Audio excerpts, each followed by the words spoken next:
اللہ تعالیٰ نے فرمایا حبیب قل ان ادری اقریب ما توعدون ام یجعل لہ ربی امدا، اے حبیب آپ فرما دیجئے کہ میں نہیں جانتا کہ کیا قریب ہے وہ چیز جس کا تم سے وعدہ کیا جاتا ہے، یا مقرر کر رکھی ہے اللہ تعالیٰ نے اس کے لیے کوئی طویل مدت یعنی قیامت۔ تو یہ گویا کہ نبی کریم صلی اللہ علیہ وسلم نے ارشاد فرمایا کہ میں نہیں جانتا کہ وہ قیامت قریب ہے یا دور ہے، مراد یہ ہے کہ اس کا حتمی وقت میں نہیں جانتا، کیونکہ نشانیاں تو نبی کریم نے خود بیان فرمائی کہ آخری زمانے میں ایسا ہوگا جیسے دجال کا خروج ہے، یاجوج ماجوج نکلیں گے، عیسیٰ علیہ السلام نزول فرمائیں گے، امام مہدی تشریف لائیں گے، مغرب سے سورج طلوع ہوگا، یہ سب نشانیاں بتائیں سرکار نے۔ اسی طرح جمعے کے دن قیامت قائم ہوگی، عاشورہ کا دن ہوگا، یہاں تک سرکار نے بتا دیا، لیکن حتمی وقت کہ فلاں سن میں، فلاں صدی کے فلاں مہینے میں یا فلاں سال میں قیامت آئے، یہ سرکار نے نہیں بتایا۔ اب یہاں پہ علماء کا اختلاف ہے کہ کیا نبی کریم صلی اللہ علیہ وسلم کو معلوم تھا اور آپ نے لوگوں کے سامنے ظاہر نہیں کیا، یا آپ کو علم ہی نہیں دیا گیا؟ تو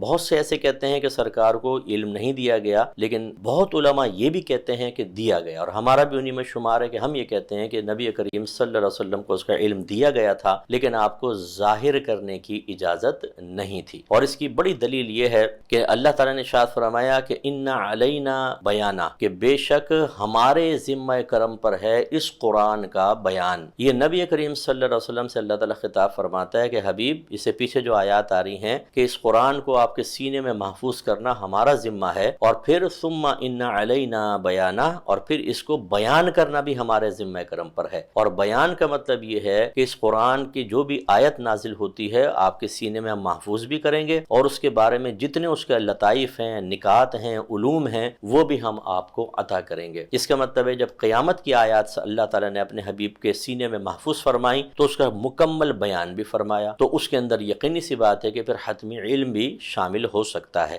یقینی چیز نہیں ہے، لیکن نبی کریم صلی اللہ علیہ وسلم کے فضائل و کمالات پر نگاہ رکھی جائے، اور وہ صاحب قرآن ہیں، سمجھانے والا اللہ تعالیٰ ہے، نقاط ظاہر کرنے والا اللہ تعالیٰ ہے، تو یہ حسن ظن ہے کہ اللہ تعالیٰ نے اپنے حبیب کو اس کا علم بھی دیا لیکن اس کو ظاہر کرنے کی اجازت نہیں دی۔ تو یہ بہرحال اس میں ایک اختلاف تھا، میں نے ذکر کیا، تو جو عقیدہ انسان رکھے، لیکن زیادہ بہتر یہ ہے کہ یہ عقیدہ کہ آپ کو علم دیا گیا لیکن اس کو ظاہر کرنے کی اجازت نہیں تھی۔